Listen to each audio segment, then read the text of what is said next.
A humble father attends his son's wedding, only to be humiliated by the bride's wealthy parents. Unaware he secretly owns the company that employs them, what follows is a masterclass in quiet power, dignity, and justice. Who is this man, and how does he turn silent pain into undeniable strength? You'll want to hear every word of this story. Where are you watching from? Let us know in the comments. And don't forget to subscribe for more powerful stories like this one. The morning sun filtered through the blinds in thin golden stripes, casting slow-moving shadows across the hardwood floor of a modest house nestled in the quiet edge of a Carolina suburb. The air carried the scent of brewing coffee and pine from the woods just beyond the backyard fence. David Monroe stirred his black coffee in silence, seated at the small breakfast nook, worn but spotless, a place where mornings had always begun the same way, simple, steady, quiet. David was a man most people overlooked. At 58, he wore time well, not in the fashionable, Botoxed way of his wealthy contemporaries, but like an old leather jacket, weathered, dependable, and full of stories that rarely needed telling. His face bore the faint creases of hard years, some earned in desert sun, others in boardroom battles. He had the build of a man who had once been strong and still could be, with a back that refused to bend and eyes that missed nothing, even if he rarely let on. He lived alone in a house he'd owned for over 25 years. It was never extravagant, no vaulted ceilings or imported tiles, just 3 bedrooms, a front porch with a rocking chair, and a back deck where he grilled steak every Sunday, rain or shine. He didn't care for new things, unless something was broken beyond repair, and even then, he was more likely to fix it himself. His pickup truck was a 2004 Ford F-150 with over 300,000 miles, still running because he changed the oil himself every 5,000. His clothes were clean, durable, and had no logos. His boots were polished, not because he wanted to impress anyone, but because discipline, once learned in the Army, never left him. Most people didn't know David Monroe was rich. Hell, most people didn't even know he was anybody. That's exactly how he liked it. He didn't chase applause or headlines. While other men flaunted stock portfolios and trophies, David built his empire like a carpenter. Quietly, precisely, with both hands on the hammer. His company, Eastline Logistics, now one of the most efficient supply chain management firms in the Southeast, had grown from a one-man trucking operation to a multi-state infrastructure network that silently powered hundreds of businesses. He did it without taking a single loan from the banks that once refused him, without ever putting his name on a billboard. He had one son, Ethan, and he was the reason David had done it all. When Ethan was born, David was still working nights at a regional shipping warehouse. He and his wife, Miranda, had barely enough to keep the lights on, but they loved fiercely. Miranda had been the first person to believe David was capable of more than just heavy lifting. She made him see that resilience wasn't just survival, it could be power. She died too young, taken by breast cancer that metastasized before anyone caught it. Ethan was only 9. David had been 37, already gray at the temples, and left with a hollow so deep he thought he'd never speak again. But for Ethan, he did. He raised him the only way he knew how, with action, not words. He never missed a parent-teacher conference, never forgot a birthday. He patched every scraped knee, taught him how to change a tire before his 13th birthday, and handed him a dog-eared copy of To Kill a Mockingbird the summer before high school. He taught him to hold eye contact when shaking hands and to always tip the waitstaff. Ethan never knew the cost of that kind of fatherhood. He thought it was normal. David made sure he did. The funny thing about money is that if you don't act like you have it, People assume you don't. David never corrected them. Ethan grew up in public school, went to a state university on scholarship, and worked part-time jobs through grad school. He never once asked his father for tuition help. David would have given it in a heartbeat, but he admired the boy's pride too much to interfere. Ethan had inherited his mother's brains and his father's backbone. That morning, as David finished his second cup of coffee, the familiar rumble of a sedan pulling into the driveway broke the quiet. He knew the sound of his son's car before he even saw it. Ethan stepped out in a navy button-down and dark jeans, clean-shaven, a man grown. At 30, he'd recently been promoted at a major consulting firm, now managing clients David had once only dreamed of working with.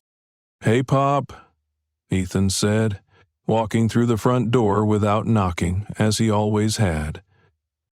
David looked up from the newspaper. "You're got news," Ethan grinned, and David knew immediately. It was big. He sat down across from his father, the way he always did when something mattered. "So," he began, eyes twinkling. "I met someone. Her name's Clara." David's brow rose slightly, the way it did when he was curious but not surprised. "She's incredible. Smart, funny, works in nonprofit law. We met at a fundraiser." David nodded, and Ethan's grin widened. "I asked her to marry me. She said yes." David exhaled slowly, letting the moment settle. He rose from his chair, walked around the table, and wrapped his son in a firm embrace. "She's a lucky girl," he said, "and so are you." They talked for hours. About Clara, about the ring, the way she laughed with her whole face, how she made Ethan want to be better every day. David listened, heart swelling, feeling Miranda's spirit close for the first time in years. Then came the part that changed everything. "There's one thing," Ethan said, a bit softer now. "Clara's family is different." David tilted his head. "They're old money," Ethan admitted. "Country club people, private schools, trust funds, weekend trips to Paris. Her dad, Martin Whitmore, he runs a corporate investment firm. Her mom, Evelyn, sits on, 5 boards." David sipped his coffee. "And they can be intense, standoffish. Clara warned me already. They might not understand where we come from." She walked over, removing her fur coat, and sat in front of him. "You okay?" David gave a small shrug. "Let them not understand. Doesn't change a damn thing." Ethan looked relieved. "Thanks, Pop." What David didn't say, what he tucked away behind his calm expression, was that he knew Martin Whitmore. Not personally, not socially, but professionally. David's holding company, under a shell name, Craven Ridge Capital, had acquired Whitmore Equity Group just 14 months earlier. The firm had been floundering after a string of bad deals, bleeding clients, teetering on collapse. David had bought it, quietly, restructured it, and installed new executive oversight while letting Martin keep his title, as a courtesy. His team knew. Martin didn't. It wasn't necessary. Until now. The irony wasn't lost on David. His son marrying the daughter of a man who worked unknowingly for him? He chuckled softly at the thought. The world had a funny way of folding in on itself when you least expect it. But David didn't care about power plays or poetic justice. If Clara made Ethan happy, that was what mattered. Families were messy, and the last thing he wanted was to be the man who threw a wrench into his son's joy. He would handle the Whitmores the same way he handled everything, with grace, patience, and enough silence to make people underestimate him. That night, as the porch lights clicked on and the crickets began their symphony, David stood outside with a cold beer in hand, gazing at the stars. He thought about Miranda, about the life they'd built, the battles they'd fought, and the boy they'd raised who now stood on the cusp of his own family. He whispered her name once, soft as the breeze. Then he smiled. Let the Whitmores look down their noses. They'd learn soon enough. It was a Sunday afternoon when David first met Clara's parents. The sky was the soft kind of blue that made you want to believe the world was a decent place, the kind of day meant for front porch tea and slow conversations. But David had a pit in his stomach that no weather could shake off. He'd pressed his shirt that morning, shaved close, and picked out the jacket he usually reserved for holiday dinners and funerals. The navy blazer fit just fine, and the shoes, brown leather with age-softened creases, were freshly polished. He didn't dress to impress. He dressed like a man who respected the occasion and himself. The Whitmore estate sat on a hill like it was posing for a magazine. White columns framed the front, a half-moon driveway curved around a gurgling fountain, and a set of wrought-iron gates bore the family's initials, M.W., intertwined like a wedding band. The hedges were trimmed within an inch of their lives, and the grass looked hand-painted, not grown. David parked by the curb as instructed, ignoring the valet in the red blazer who eyed his truck like it might leak oil on the pavement. Ethan and Clara had already arrived. David recognized their laughter from across the lawn. Ethan's warm and boyish, Clara's crisp, like the chime of a wine glass. Clara greeted him first with a hug that felt sincere. "Mr. Monroe, I'm so glad you're here." "David," he corrected, smiling. "And it's good to see you again." Ethan clapped a hand on his father's shoulder. "Ready?" "Ready as I'll ever be." Inside, the house smelled like citrus and money. There were no family photos, just oil paintings of ancestors David assumed had never lifted a shovel or punched a clock. The floors gleamed, the ceilings arched, and the chandelier above the foyer looked like it had its own zip code. Evelyn Whitmore descended the staircase like she'd been born on it. Cream silk blouse, pearls, lipstick like winter roses. She smiled, but it was the kind of smile that told you she smiled like this at everyone. Bank tellers, waiters, dog groomers. It was practiced, polite, and utterly vacant. "Monsieur Monroe," she said, extending her hand. "So nice to finally meet you." David took it. Firm grip, one shake, release. "Pleasure's mine, ma'am." Martin followed close behind. Tall, lean, hair silvered at the temples. He looked like a stock photo of a corporate executive. His handshake was stronger, like he was measuring something. "David," he said, "welcome to our home. Thank you for having me." They moved into the sitting room, which looked more like a museum than a place anyone actually lived. Ethan and Clara sat close together on the couch. Evelyn poured wine, offered David a glass, and he declined politely, opting for water.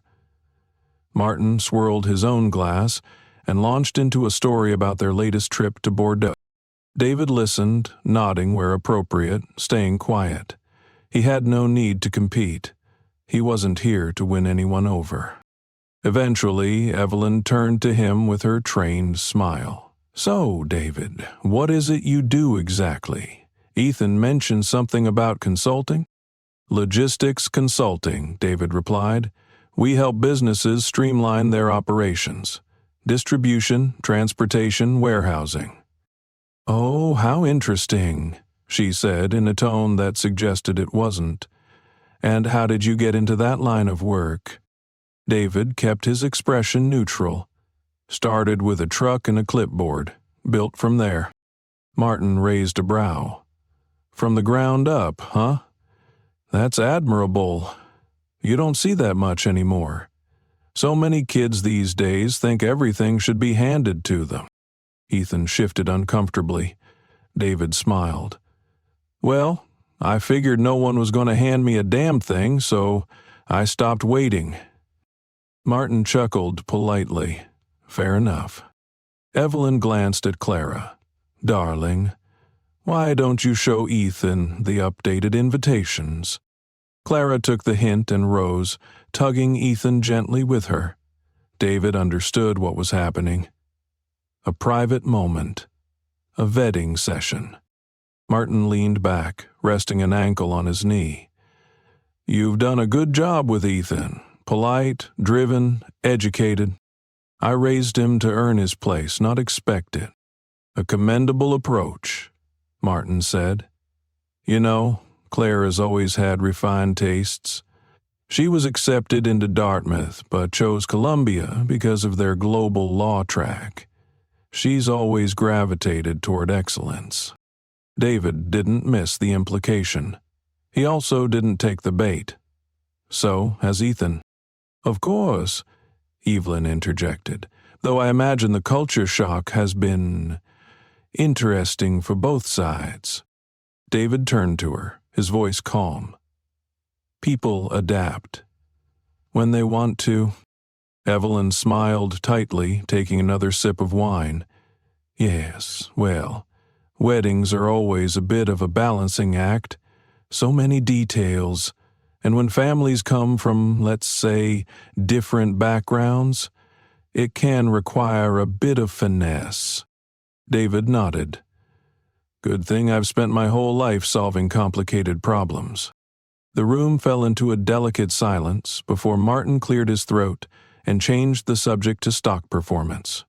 After dinner, salmon with white asparagus, no seasoning David could identify, they moved to the patio. The sun had begun its slow descent, painting the sky in streaks of gold and lavender. Clara returned, Ethan at her side, both of them smiling but subdued. Evelyn gestured toward the terrace. Shall we have drinks outside? They walked in pairs. Evelyn and Clara first, then Martin and Ethan. David followed behind, listening. The patio overlooked a garden that stretched like a painting, roses in perfect bloom, hedges trimmed to geometric precision, a koi pond humming under soft lighting. A waiter, silent as a ghost, brought out a tray of mimosas. David took sparkling water. Martin turned toward him, glass in hand. So tell me, David, do you play golf? Not since the army, David replied. Never saw the appeal of chasing a ball around when I could be building something. Merton said, like the idea was foreign. Evelyn took over again. We're planning the wedding at Crestline Country Club. It's tradition. Clara's sister was married there. It has the most wonderful view of the lake, and the reception hall is just magnificent. David nodded politely. Sounds nice. Has Ethan seen it? Oh, yes, Evelyn answered. We brought him for brunch last week. He seemed very impressed. Ethan cleared his throat. Yeah, it's a beautiful venue. We're still discussing a few options, though. Nonsense, Evelyn said with a soft laugh. It's already reserved. You'll love it, David. They serve an excellent filet mignon. David looked at Ethan, then at Clara, whose smile had waned. As the evening drew to a close, the Whitmores offered parting gifts. Lavender-scented candles wrapped in cellophane and sealed with a monogrammed wax stamp. David accepted it with a nod, tucking it under his arm without a word. In the car on the way back, Ethan broke the silence first. I'm sorry. For what? They're just stuck in their ways. David looked out the window. They don't bother me. They shouldn't have talked down to you. The way my mom made that comment about backgrounds. David interrupted, gentle but firm. Son, love doesn't need permission. It just needs two people who refuse to let the rest of the world get in the way. Ethan nodded, but his eyes were troubled. David didn't say it out loud, but the Whitmores had made themselves perfectly clear. They saw him as lesser, a relic, an inconvenience. And maybe if he'd been a different man, one with a thinner skin or a louder ego, it would have bruised him. But David Monroe had eaten dust and steel for years. He'd carried dead friends off the battlefield and built a company no one believed in. He didn't need validation from a woman who'd never worked a day in her life, or a man whose handshake felt like a threat. He wouldn't fight them. Not yet. But he wouldn't forget either. The invitation came a week later, tucked inside a thick envelope the color of bone, with embossed gold lettering, and a wax seal that pressed the Whitmore family crest into soft paper like it was marking territory. David turned it over in his calloused hands, noting the precise handwriting. A luncheon. Saturday, at the Whitmores' summer home in Lakefield Hills. To further discuss wedding details and encourage family connection. The phrasing made it sound like a company retreat, not a gathering meant to celebrate love. David let out a quiet breath through his nose and set the envelope on the counter. He had no illusions about what this was. It wasn't about bonding, it was about vetting. Again. He'd already passed the first inspection without incident. No raised voice, no shoes out of place, no backstory too rough to digest. But this time, the gloves would come off. He didn't mind. He'd been underestimated before. People had a way of showing themselves when they thought they held the upper hand. The Saturday sky was pale and cloudless, the kind of day real estate agents called picture perfect. David arrived in his truck, again parking at the base of the hill, away from the iron gates. The Whitmores' summer home looked more like a vineyard estate than anything seasonal. Stone facade, floor-to-ceiling windows, manicured walkways that shimmered with moisture from hidden sprinklers.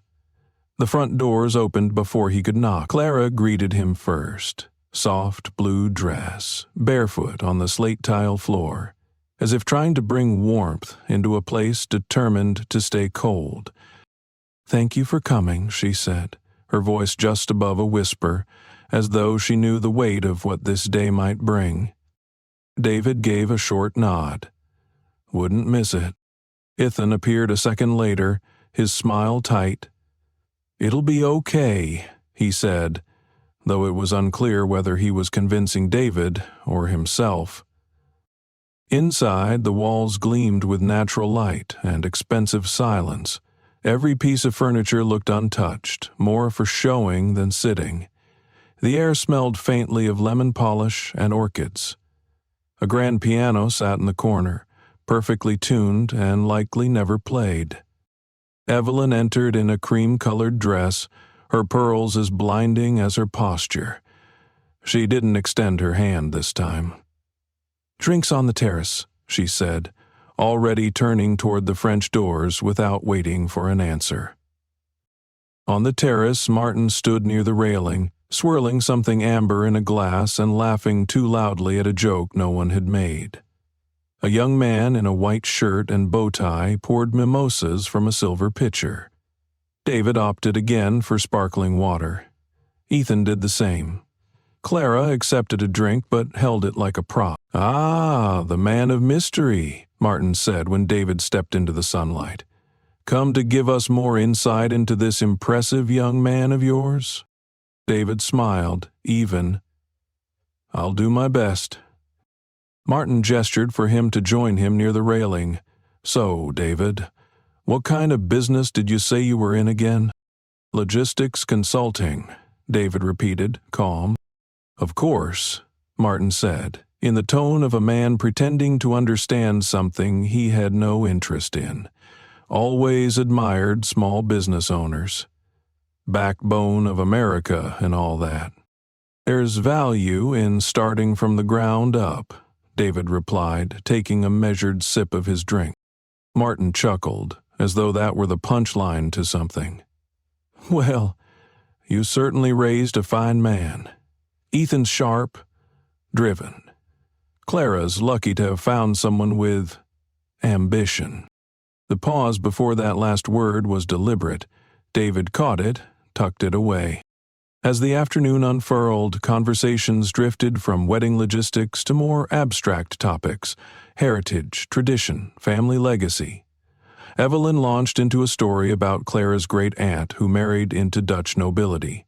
Martin reminisced about a wine tasting in Provence that, according to him, had changed the way he thought about flavor profiles.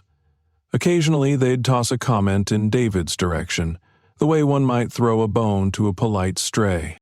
"Do you find the climate here more agreeable than the South?" Evelyn asked, sipping from a glass with a slice of cucumber balanced on the rim. "I imagine your community must be quite close connect," Martin added. David played along, patient and poised. He asked polite questions, nodded when appropriate, and let them fill the silence with their curated versions of grace. But he watched. He noticed the way Evelyn's nostrils flared slightly when he mentioned Ethan's public school. He saw the way Martin stiffened when Clara rested her hand gently on David's arm during a story. These people weren't overt in their disdain. That would have been easy to dismiss. No, they were surgical in their superiority. Cold, civil, deliberate. When the talk turned to wedding planning, Evelyn came alive with energy. "We've secured the date at Crestline," she announced, eyes glittering. "It's going to be just perfect. The view of the lake at sunset is absolutely divine." David raised an eyebrow. "The Crestline Country Club?" "Yes," she replied, beaming. "Where Martin plays golf. We have a family membership." "I see. Has Ethan seen it?" "Oh, yes," she said breezily. "We took him for brunch last month. He loved it." "I thought we'd still look at a few options," Ethan offered, clearing his throat. "Nothing's locked in, right?" "Nonsense," Evelyn said with a light laugh. "It's already handled. You'll love it, David. They do an excellent filet mignon." David glanced at Clara. Her smile had faltered slightly, her hands folded too tightly in her lap. Later, as the sun dipped lower and the lawn stretched long with shadows, David found himself alone at the edge of the terrace. Clara joined him, her heels silent on the flagstone. "I'm sorry," she said. "For what?" "They mean well. They're just set in their ways. You're not responsible for them. I still feel like I should protect you from them." David shook his head. "I've been through worse, but thank you. They're not trying to be cruel. They just live in a world where everyone looks like them, thinks like them. When something doesn't fit, they don't know what to do with it." David's gaze was steady. "I've seen it before. They'll come around eventually. Maybe." They stood there for a while, the silence thick with unspoken truths. David didn't want Clara to carry shame that wasn't hers, but he couldn't pretend the quiet humiliation hadn't left a mark. Not for himself, but for Ethan. For anyone who'd ever been told they were fortunate to be accepted instead of respected. The luncheon ended with monogrammed gift bags and brittle smiles. Evelyn handed David his with a flourish. "A little something from our family to yours," she said. David accepted it with a thank you that didn't quite reach his eyes. As they walked back to the driveway, Ethan looked at his father. "They're not going to change overnight." "I know, but they'll get there." "I hope so," David said. Are you okay with the club for the wedding? I'll be there, David said, no matter the venue. But the knot in his stomach said otherwise. In the following weeks, emails flew. Group chats buzzed. Evelyn took control of the wedding planning like she was preparing a corporate gala. Every detail was branded with her fingerprints. French cuisine, a string quartet, floral arrangements sourced from Italy. David offered to contribute, gently. He was politely declined. It's covered, Evelyn had said. We wouldn't dream of letting you worry about that. The seating chart arrived. David's name was listed at a table near the back, among distant cousins and plus ones he'd never met. The program listed immediate family for photos. His name wasn't there. David said nothing. But something inside him had shifted. This wasn't a wedding anymore. It was a performance. And he was just a prop in someone else's show. He wouldn't argue. He wouldn't plead. But he would remember. And when the time came, he would act.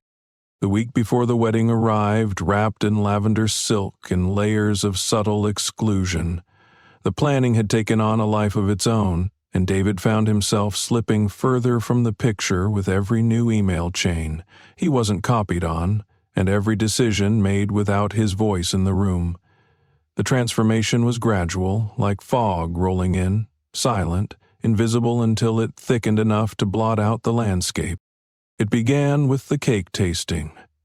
Ethan mentioned it in passing one afternoon when they met for coffee. Clara and I went with her mom to the tasting yesterday, he said, stirring his drink.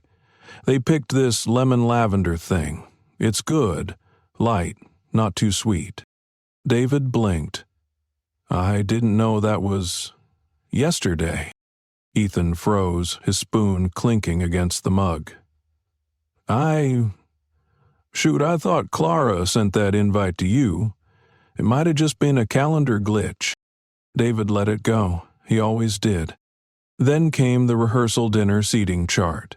A thick envelope arrived by courier, the paper embossed and heavy, like it cost more than a week's groceries. Inside was a seating map with color-coded labels and a list of table assignments. David's name was at the back, nestled beside distant relatives from Clara's side and a couple labeled Whitmore Business Extended. He studied it for a long moment before folding it once, neatly, and placing it in his desk drawer without comment. The next day an itinerary arrived via email. Wedding day schedule, group photos, speeches, transportation pickups. Under the header Family Photos, Immediate Family Only, his name was absent. David read it twice, then once more. He let out a long breath and closed the laptop. That evening, Ethan stopped by the house, hair tousled from a long day, a bottle of wine in hand. Claire's mom sent this, he said. Figured it's more your speed than champagne. David accepted it with a nod and motioned for Ethan to sit. After a few sips of wine, David asked gently, Am I not considered immediate family anymore? Ethan's brow furrowed. What? Of course you are. Why would you even ask that? David turned toward the coffee table where the itinerary still sat. I didn't make the list. Ethan leaned forward, grabbing the sheet and scanning it. That's gotta be a mistake. I'll fix it.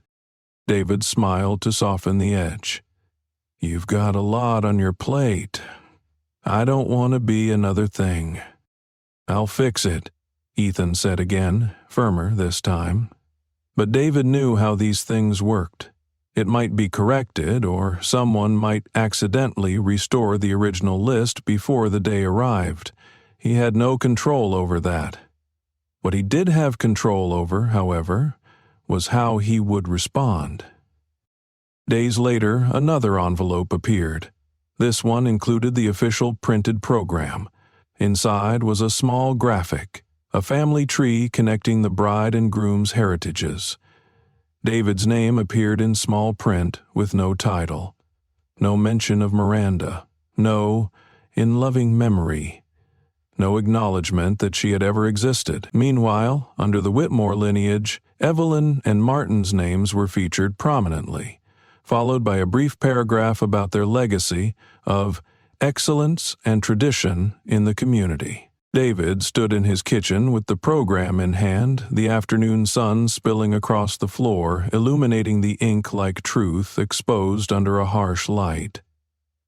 His hands were steady, but something in his chest began to shift.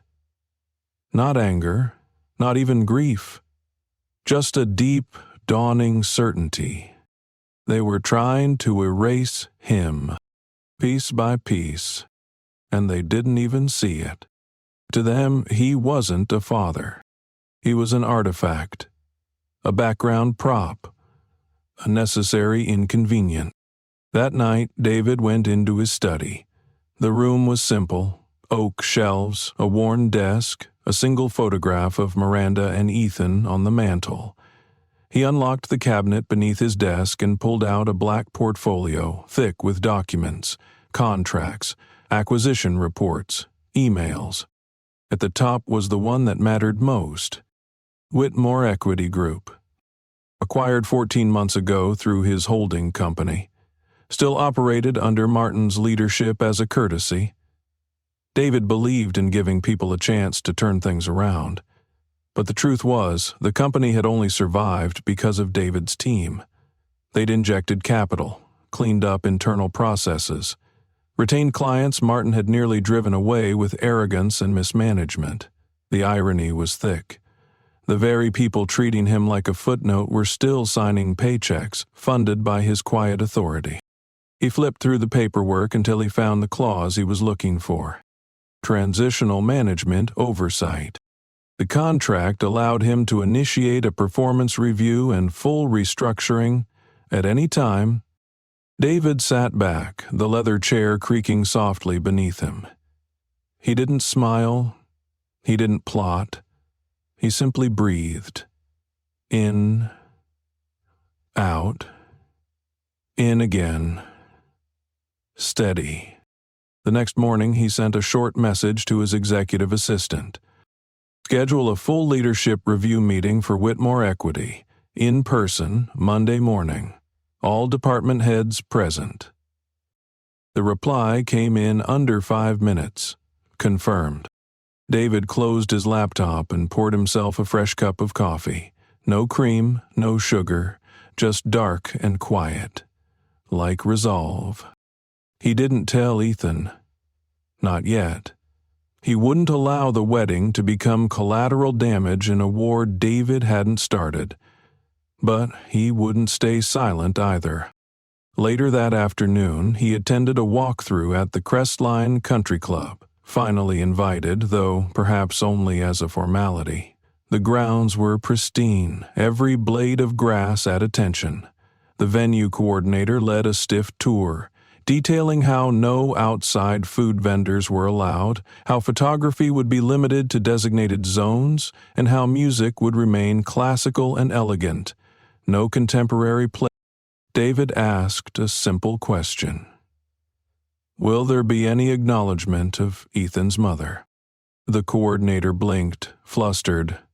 I don't believe that's been planned, but I can ask the bride's family. David nodded. You do that. On his way out, he passed by the grand ballroom and paused.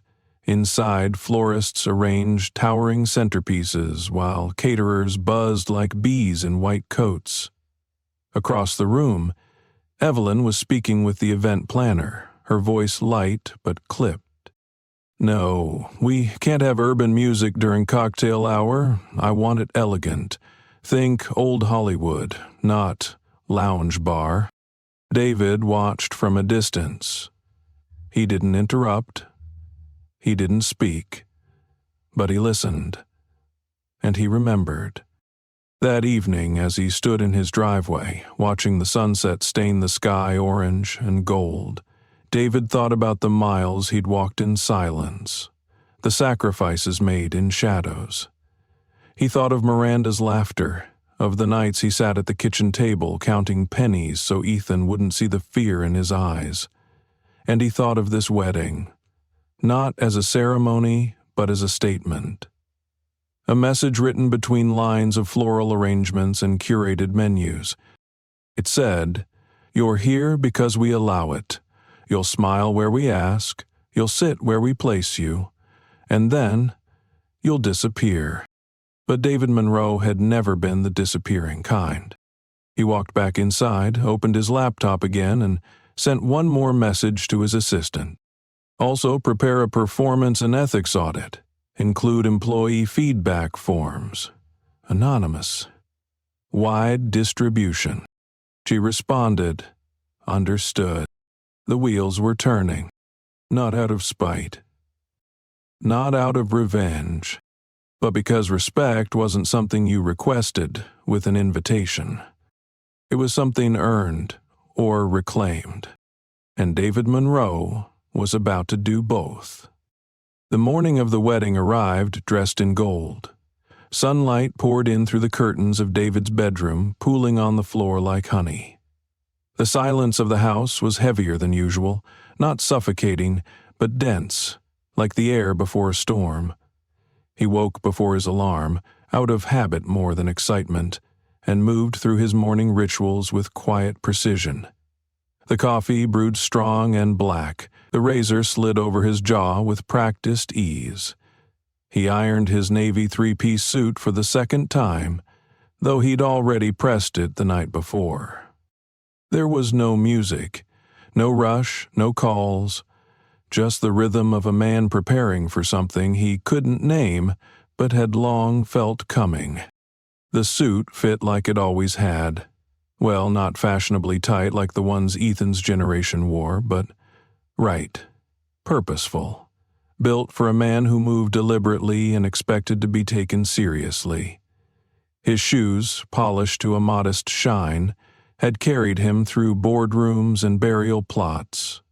His cufflinks, gifts from Miranda on his 40th birthday, gleamed subtly beneath the jacket sleeves. He looked at himself in the mirror, buttoning the vest slowly. There was no pride, no vanity, only clarity. The face staring back at him was the same one he'd worn all his life, weathered but steady, honest, grounded. A man who didn't need introductions or applause. The drive to Crestline Country Club took exactly 42 minutes. He watched the time pass with calm precision, each mile measured not just in distance, but in resolve. When he pulled up to the front gate, the valet hesitated only a moment before recognizing his name on the guest list and waving him through. The road curled like a ribbon up the hill, past marble statues and towering hedges. David drove slowly, watching the estate come into view, dressed for the occasion in roses and ivory ribbon. The place looked like something out of a bridal magazine. Everything gleamed. Archways wrapped in pale green vines, fountains bubbling near the entrance, floral arrangements placed with surgical exactness. Waiters in cream jackets drifted through the crowd like ghosts, carrying trays of champagne and citrus-infused water. The quartet played softly beneath a trellis, the melody so delicate it might have blown away on a stronger wind. David stepped out of the truck and adjusted his cuffs. His presence drew subtle glances, some surprised, some uncertain. A few guests recognized him from earlier events and greeted him with stiff nods, as if acknowledging a variable they hadn't factored into their seating charts. Evelyn was the first to approach, her silver dress catching the light with every step. Her smile was wide, practiced, blinding. "Mr. Monroe," she said, her voice light as meringue.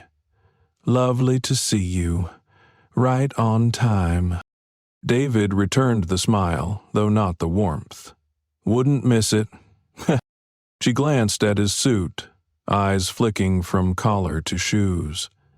"Very tasteful," she said. then turned to a group of women behind her.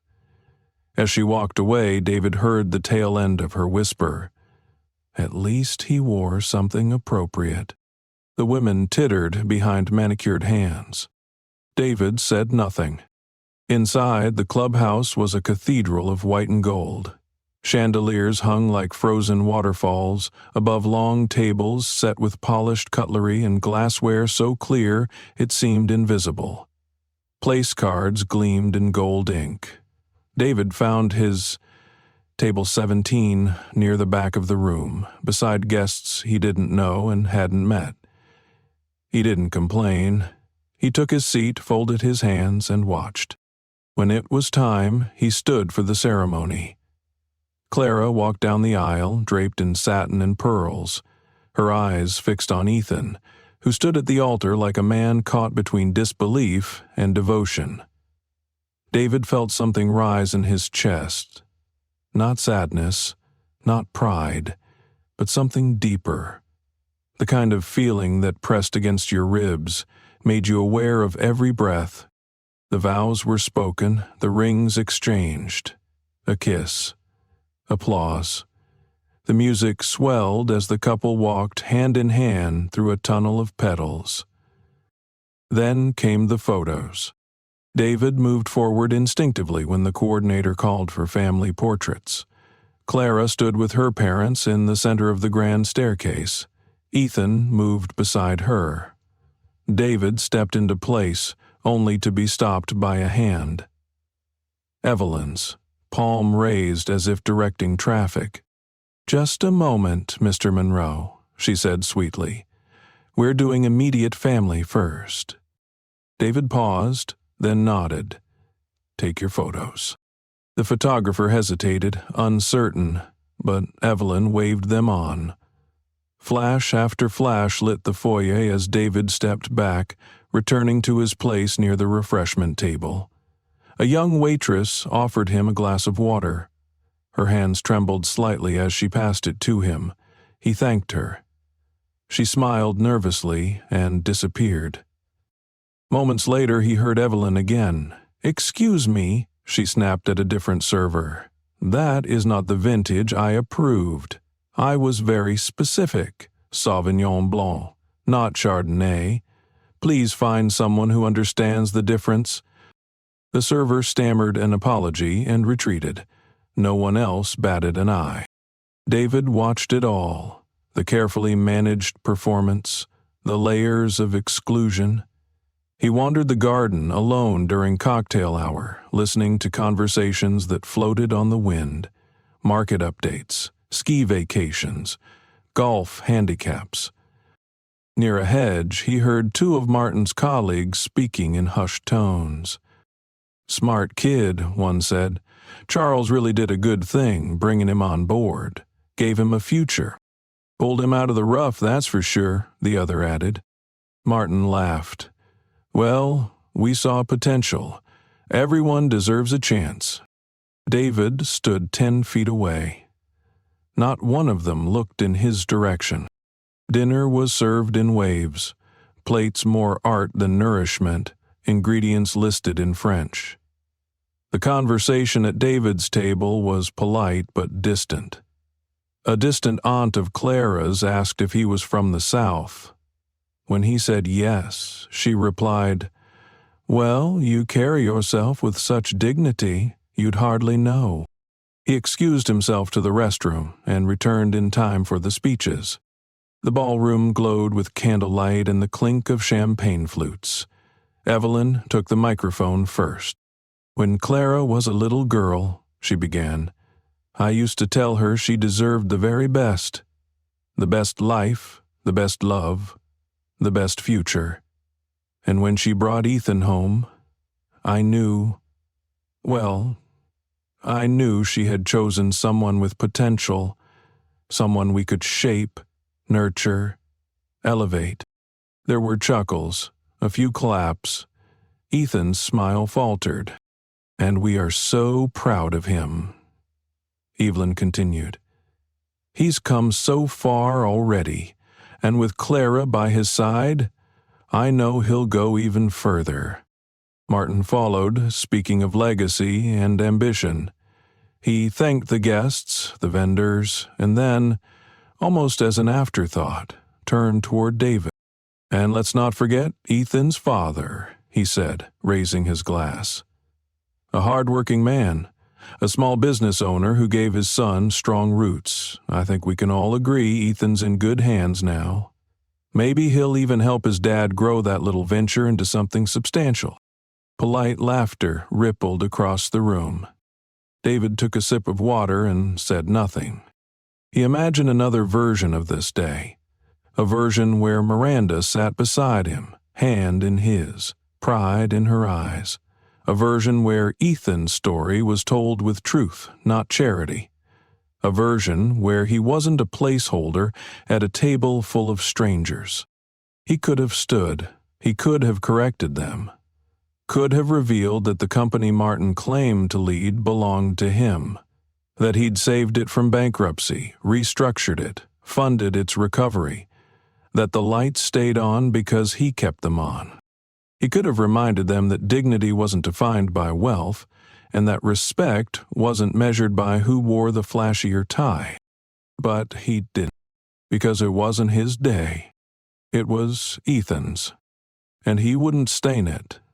Not yet. So he smiled once more, toasted the bride and groom, shook hands on his way out, thanked the staff, and left the reception in silence. No drama, no doors slammed, only the quiet certainty of a man who knew exactly who he was and exactly what would come next. Monday arrived without fanfare. The early morning light crept slowly across David's kitchen counter as he sipped his coffee. No sugar, no cream, just the way he liked it. He wore a charcoal gray suit today, the one he usually reserved for quarterly summits or high-stakes acquisitions. The tie was a quiet silver with a subtle diagonal weave, and his shoes were polished to a gentle sheen. Nothing flashy, nothing loud, just sharp enough to make a statement without speaking a word. The air outside was cool, crisp, with the kind of late autumn clarity that made you feel like anything was possible.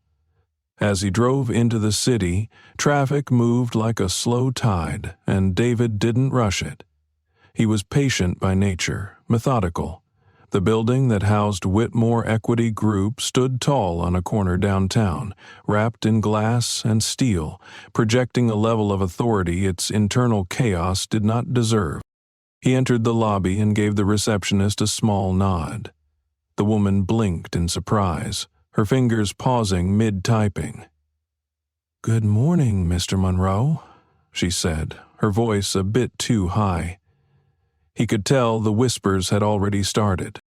The elevator ride was silent save for the faint hum of cables behind the walls. When he stepped off on the 18th floor, the conference room was already half full. Department heads murmured to one another, shuffling papers and glancing at the empty seat at the head of the table. David's seat. Charles Whitmore stood near the windows, a manila folder in one hand, coffee in the other, looking more casual than confident.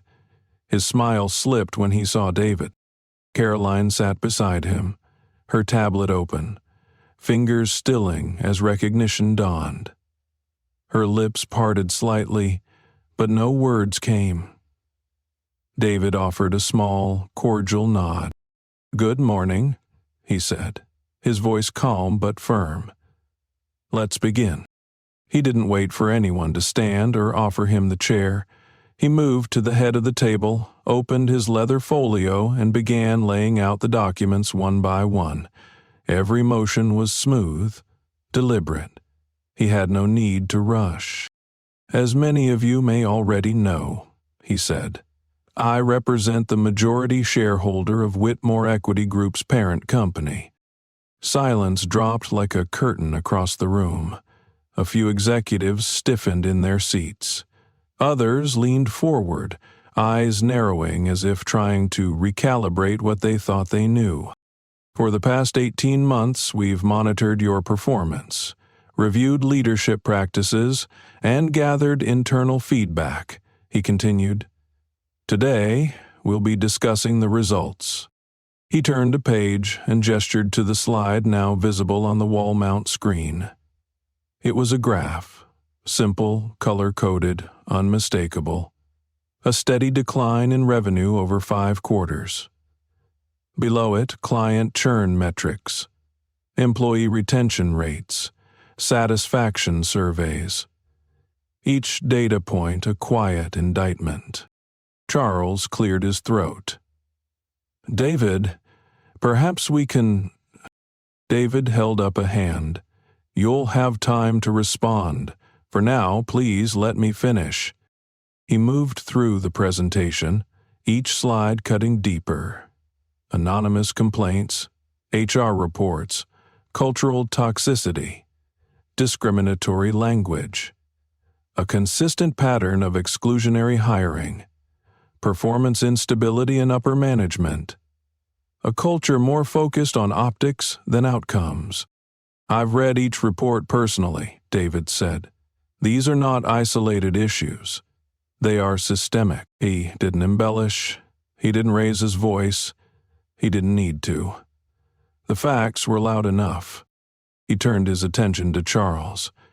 "You've retained your title during the transition as a courtesy. That courtesy has an expiration date."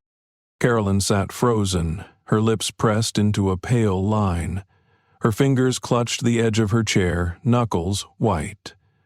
"This isn't about punishing individuals," David said, scanning the room. "This is about righting a ship that's been coasting on ego and tradition." He outlined the restructuring plan. Mandatory ethics and inclusion training, a full audit of hiring practices, the installation of a new oversight board, anonymous reporting channels, and the reevaluation of all executive contracts, including Charles and Caroline's. "You will remain in your positions during the initial transition," he said, "but all future leadership decisions will be performance-based. Titles mean nothing without results." No one spoke, no one moved. The room was stunned into stillness. David closed his folio, stood and gathered his papers. "I believe in second chances," he said, looking directly at Charles, "but not without accountability." And with that, he walked out. His assistant met him in the hallway. "Would you like me to prepare a public statement?" she asked, her tablet already in hand. "Not yet," David said. "Let's see how they respond first." He rode the elevator down in silence, but the moment the doors opened, he felt the shift. The building was buzzing. Not loudly, not chaotically, just a quiet hum of movement.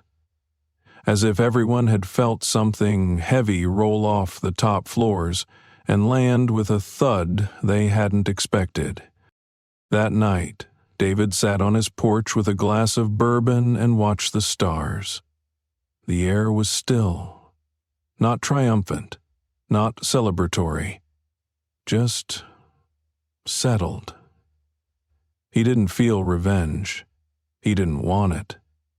What he wanted, what he'd always wanted, was for the right thing to be done, not just for him, but for the people who didn't have his power, his resources, or his voice. The next day, the ripple effects began. He received emails from junior analysts and middle managers, cautiously thanking him. One wrote, "It's the first time in months I felt like staying." Another admitted he'd been planning to quit until the owner stepped out of the shadows. David didn't reply to every message, but he read them all, carefully, thoughtfully. His team began organizing staff listening sessions and anonymous feedback forums. Policy frameworks were drafted, circulated, and revised. And through it all, Charles and Caroline remained conspicuously quiet. Until Thursday evening. David was reviewing vendor contracts in his home office when his phone buzzed, an unknown number. He considered ignoring it. Then, curiosity. "David Monroe," he answered. "David," came the voice, smoother than usual but strained around the edges. "This is Charles." David waited. Caroline and we'd like to invite you to dinner. At our home. Tomorrow evening, if you're available." David didn't respond right away. Charles continued, his voice more tentative now. "We'd like to talk. As family." That word landed awkwardly between them. David leaned back in his chair. "I'll consider it." And he did. The next morning, he called Ethan. His son answered on the second ring. "Hey," he said, his voice low. "I heard." David didn't ask how. Lillian had likely spoken to Clara. The news was moving. "Her mother's been shaken," Ethan added. "Didn't say much, just that there was a meeting and that you're not who they thought." "I never pretended to be," David said. "I know," Ethan replied. I wish I'd seen it sooner. I let it happen." David's voice softened. "You were focused on love. There's nothing to apologize for." "They invited you to dinner?" "They did. Are you going?" David was quiet for a moment. "Do you want me to?" "I think it might help," Ethan said. "Clara's trying. She's not like them, but she's caught in the middle." "Then I'll go," David said. "For her, and for you." The next night, he drove back to the Whitmore estate, but it looked different now. Less like a fortress, more like a fragile monument waiting to crack. Charles met him at the door, dressed in a navy blazer, no tie. His smile was smaller this time, not polished, uncertain. Caroline waited inside, wearing gray. No pearls, no makeup. She extended her hand. "Mr. Monroe," she said. "Caroline," David replied.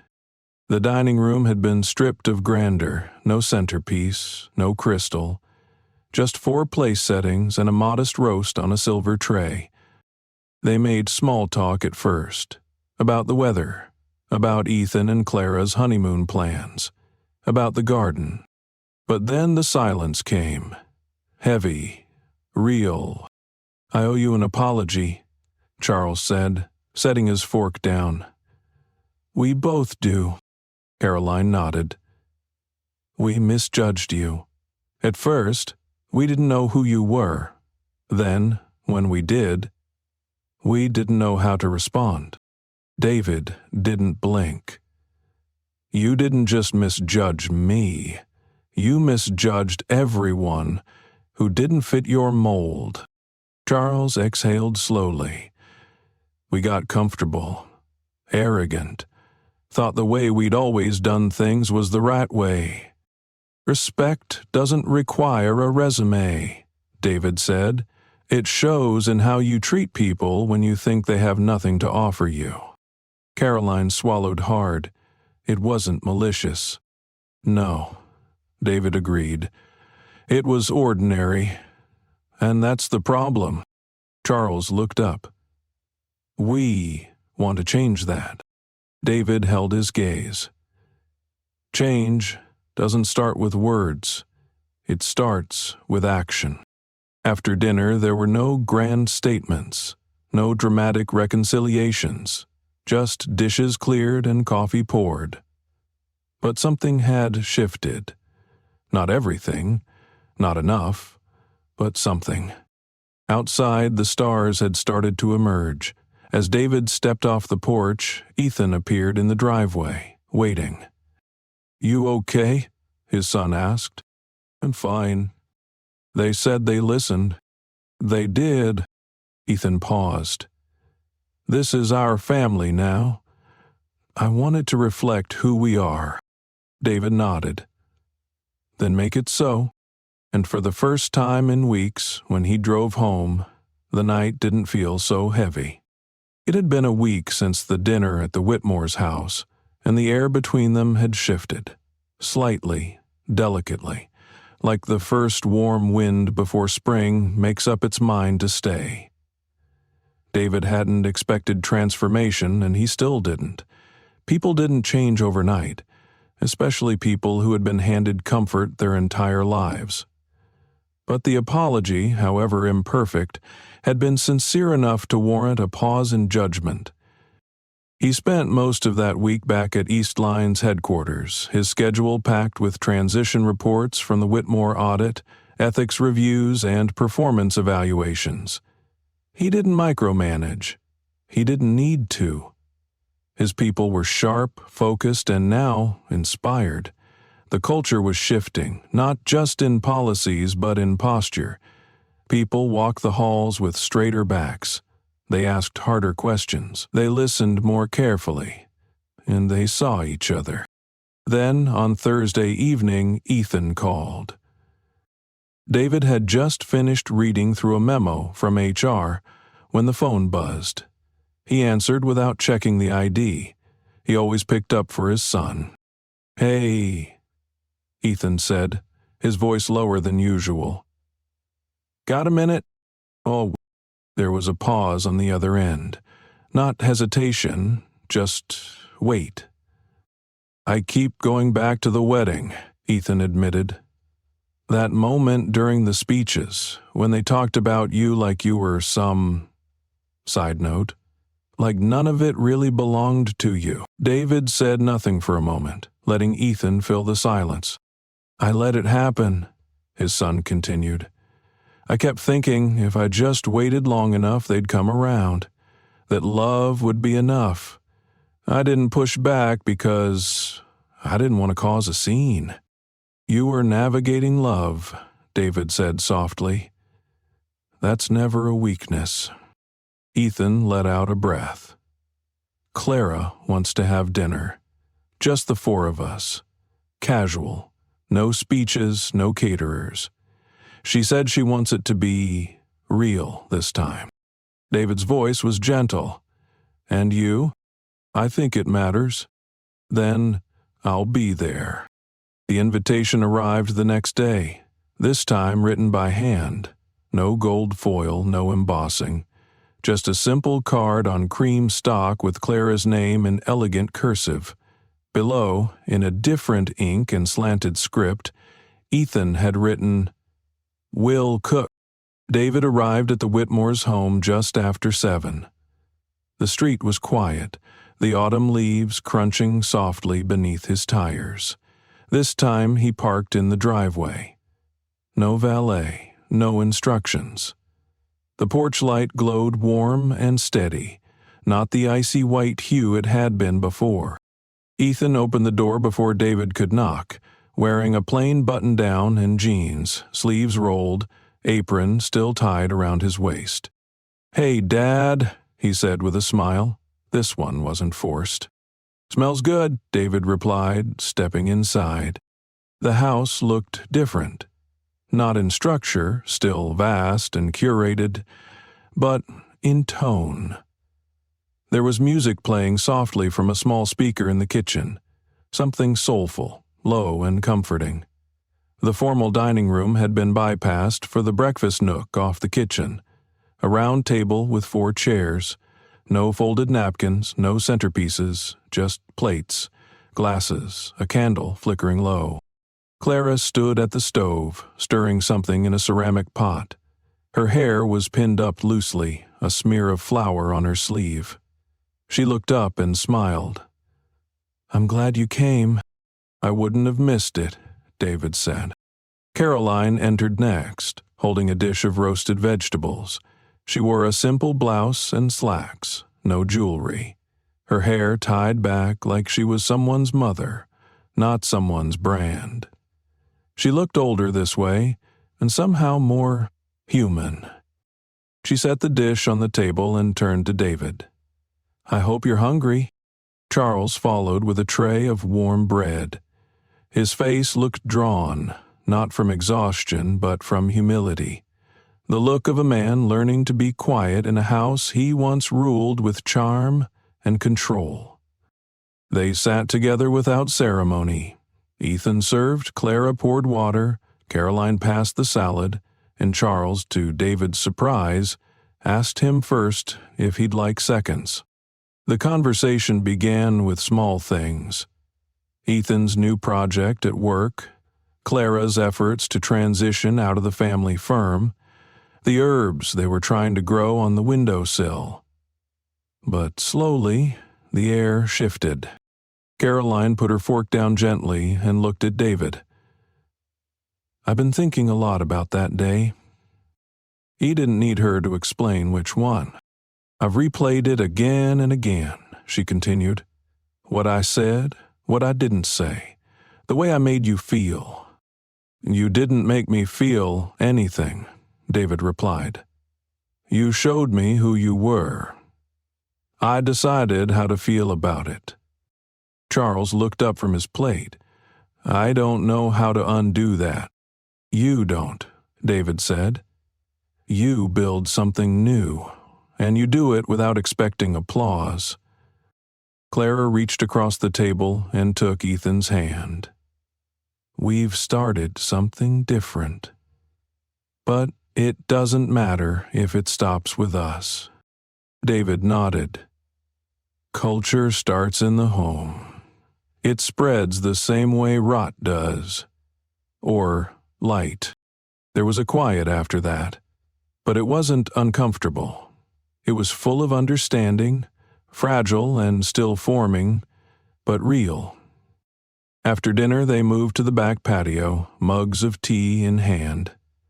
The night air was cool, the sky scattered with stars. The garden, once so meticulously manicured, now felt less intimidating and more alive. Charles handed David a mug and cleared his throat. "I'd like to stay involved in the company, not just as a name. I want to learn, earn it, contribute." David looked at him. "Then show me." Charles nodded. "I will." They shook hands. This time, not like rivals, not even like business partners. Like men. Men who had finally started speaking the same language. Later that night, as David drove home, he passed by the same roads he'd traveled countless times before. But they didn't feel the same. Something had eased in his chest. Something long coiled and wary. He knew better than to believe in fairy tale redemption. But he also knew the power of momentum. How change often started small and slow before it carved through stone. At home, he poured himself a glass of bourbon and sat in the quiet. Not to reflect, not to replay, just to rest. For once, the silence wasn't heavy, it was earned. Because something had shifted, not just in them, but in him too. And for the first time in a long time, David Monroe felt like he was standing not at the edge of an old fight, but at the beginning of something new. 1 month passed, not in a flurry of dramatic events or sweeping declarations, but in the slow, deliberate churn of everyday life adjusting its course. The world didn't change overnight, and David never expected it to, but he could feel something shifting. Quietly, steadily, like a glacier finally groaning forward after years of stillness. There was motion now, not just noise. Intent, not performance. At Whitmore Equity Group, the ripple effects of that Monday morning meeting hadn't dissipated. They deepened. The ethics committee he'd commissioned began rolling out new standards for leadership accountability and internal culture. Pay audits were launched across departments. Exit interviews became mandatory and anonymous. Caroline had quietly stepped back from client relations, citing a desire to relearn the culture. Whether that decision came from genuine introspection or lingering embarrassment, David couldn't say. But he gave her space to figure it out on her own. Charles, for his part, started showing up differently. He began attending junior staff meetings, not to speak, but to listen. He took notes, he asked questions, and for the first time in the company's history, he started inviting employees outside of the executive circle to offer feedback on strategy. It wasn't a reinvention, not yet, but it was a crack in the marble, and through that crack, sunlight started to filter in. David hadn't said much to Charles since that dinner, and he didn't feel the need to. His presence had already shifted the dynamic. He was no longer the shadow on the edge of the picture. They all knew whose name was on the deed now.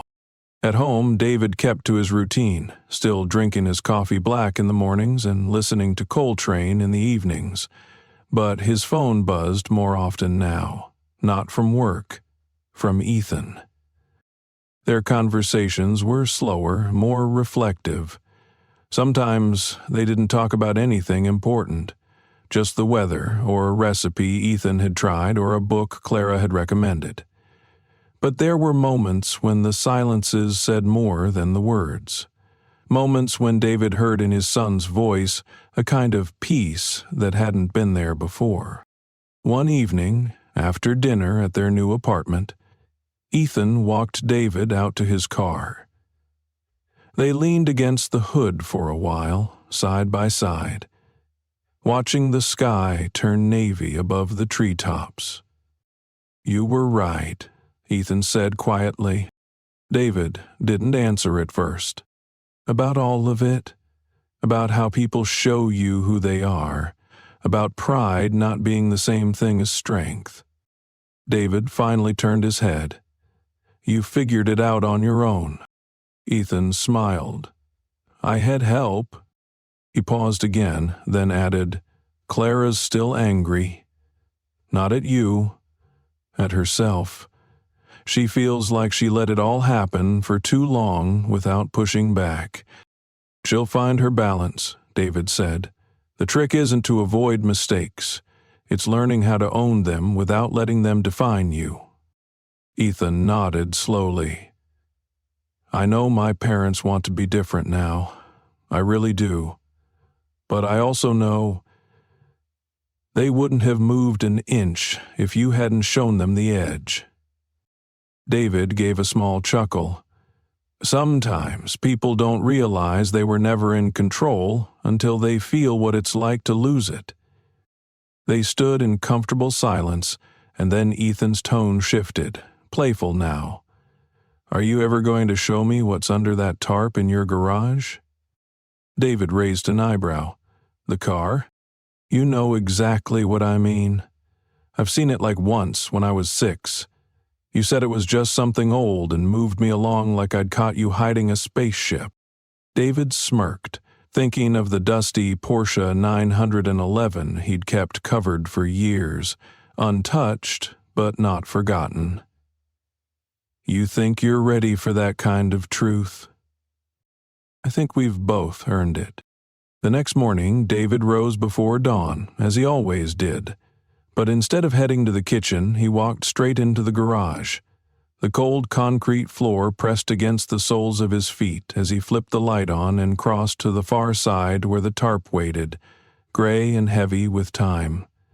He peeled it back slowly, reverently, revealing the silver curves of the Porsche, low-slung and lean, its badge still gleaming like a promise from a younger version of himself. He ran a hand along the hood. The car wasn't just a vehicle, it was a symbol. His first real indulgence. Bought not to impress anyone, but to remind himself that he'd survived. That the boy who once walked 5 miles to school with holes in his shoes had carved out a space in the world he'd never been meant to inhabit. That afternoon, he cleaned it, checked the fluids, charged the battery. When he turned the key, the engine roared to life with a low, satisfied growl. Ethan showed up just before dusk, a motorcycle helmet in one hand, curiosity in the other. David tossed him the keys. "Take it for a spin." Ethan blinked. "Seriously? You want the past? take it." He climbed behind the wheel like he was stepping into something sacred. Adjusted the seat, turned the ignition. The car growled again. He eased it down the street, slowly at first, then with confidence. When he returned 20 minutes later, his smile was pure adrenaline. "That's the most alive I've felt in weeks." David nodded. "Good. You'll need that feeling, especially when the world tries to dull you down." Ethan handed the keys back. David folded them into his palm. "Keep it." Ethan blinked. "You're giving it to me?" "Hey, you'll earn a garage like this," David said. "But until then, the keys are by the door. Drive it whenever you want." That night, David sat in his favorite chair, bourbon in hand, a record spinning soft jazz beneath the weight of a quiet house. He thought about legacy. Not the kind built with buildings or shares, but the kind you pass hand to hand, moment to moment. It wasn't about power. It was about truth. And peace. Not the peace of having won something, but the kind that comes from knowing you no longer need to prove anything. Because those who once doubted you finally saw you clearly. And more importantly, you saw yourself. The following week, a handwritten note arrived. It was from Caroline. No flowery language, no monogram seal, just black ink on simple stationery. She thanked David for the conversation, acknowledged her mistakes, promised to continue the work. Enclosed was a copy of the new employee handbook, marked with revisions in her own handwriting. David placed it in his desk drawer, then reached for another file, an employee complaint he'd asked to review personally. There was still work to do. But the air felt different now. The weight of it didn't settle entirely on his shoulders anymore. Over the next few weeks, the company made more changes. A new director of internal development, hired from outside the traditional country club circuit. A revised code of ethics with real teeth. Committee meetings with seats for junior staff. Pay equity audits. Caroline began sitting in on training sessions without interrupting. Charles, to everyone's surprise, started arriving early, notebook in hand, asking more than he answered. Some senior managers left quietly, citing philosophical misalignment. One even accused the company of cultural overcorrection. David let them go without ceremony. The exits spoke for themselves. Meanwhile, Ethan and Clara built a new life in earnest. Their apartment was modest, sunlit above a bookstore on a tree-lined street. They painted the walls themselves, argued over colors, laughed through it, built bookshelves from reclaimed wood, started a vinyl collection, cooked too much pasta and burned a few pies. It wasn't curated, it was lived in. Clara reduced her hours at the family firm, looking into work that aligned more with her values.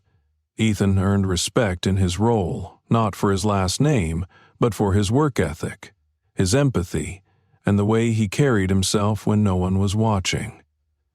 One night, after dinner, they walked David to his truck. The air was cool, the sky soft with stars. "I still think about that wedding," Ethan said. "All the ways we let them tell a version of our story that wasn't true." "You let them try?" David said. "That's different." Clara nodded. "It won't happen again." David looked at them both. "Make sure it doesn't. Not just for you. For whoever comes after." Because legacy wasn't just what you left behind. It was what you insisted on protecting while you were still here. As he drove home, headlights cutting through the dark, David felt no bitterness, no anger, just a steady, unshakable peace. He had built something. Something they finally saw. And this time, no one could erase him. Thank you so much for staying with me until the very end of this story. If you're still here, it means the message touched something real, and I'm truly grateful for your time. This story isn't just about a father, a wedding, or even a family legacy. It's about the quiet strength it takes to stand firm in your values even when the world tries to push you aside. It reminds us that dignity doesn't come from wealth, titles, or recognition, but from how we treat people when no one is watching. And perhaps most importantly, that true change doesn't come from loud declarations. It comes from actions, humility, and the courage to be seen. So tell me, where are you watching from? I'd love to know where this story found you. If this resonated with you, even just a little, please consider subscribing to the channel. There are more powerful stories coming your way, and I'd be honored to share them with you. Until next time, stay strong, stay kind, and never forget the power of quiet dignity.